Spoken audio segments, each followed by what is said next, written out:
കൂട്ടുകാരിൽ പരമായി അഭിഷേകം ചെയ്യും ആനന്ദ തൈലത്താലെ എന്നും എന്നെ എൻ്റെ യേശുനാഥൻ തൻ കൃപയാൽ എന്നെ ഉയർത്തുന്ന ദിനം വരുന്നു.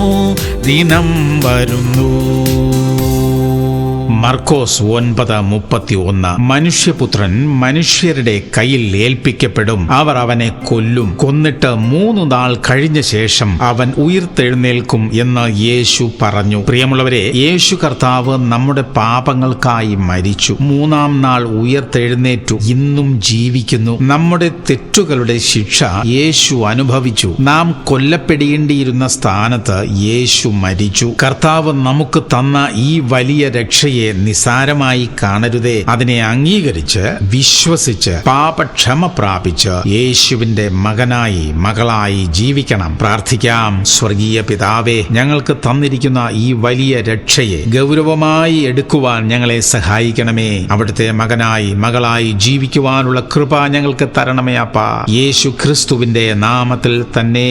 ആമേൻ, ആമേൻ, ആമേൻ.